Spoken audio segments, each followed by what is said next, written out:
in servizi, in tante attività. Piccoli passi verso il ritorno alla normalità. Il centro commerciale Città dei Templi e il Lions Club Agrigento Valle dei Templi hanno sottoscritto un importante protocollo di intesa.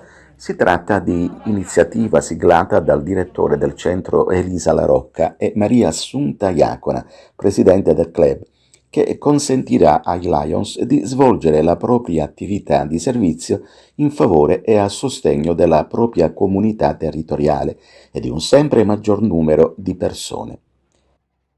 Un protocollo d'intesa nasce con l'associazione Lions perché ci unisce molto l'amore per il territorio.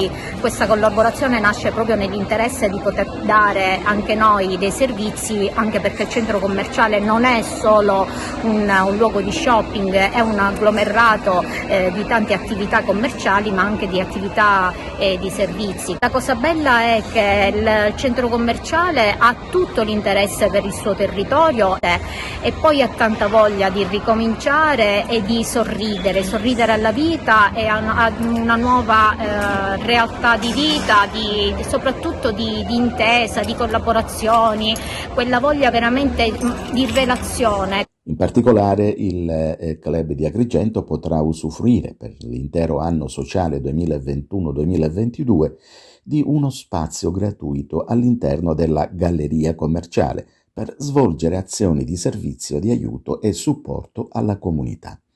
In tal modo i soci Lions offriranno ai cittadini che frequentano il centro commerciale i cosiddetti service volti al supporto delle persone più fragili e di quanti si trovano in difficoltà.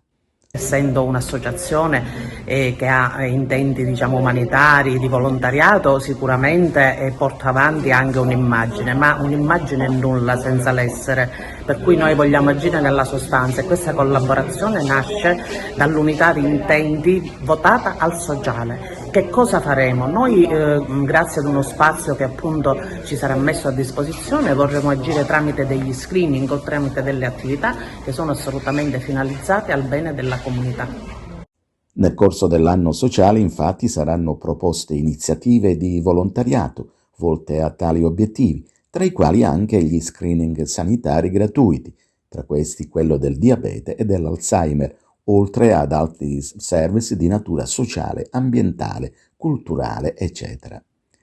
Un importante ed innovativo accordo, dunque, che contribuirà anche a portare sempre più i Lions tra la gente e con la gente, stando tra le persone e divulgando anche il messaggio lionistico, per una sempre più elevata conoscenza del mondo lionistico e del grande servizio di volontariato che migliaia di soci Lions svolgono nelle proprie comunità. Se non lo sento mio non lo posso esprimere.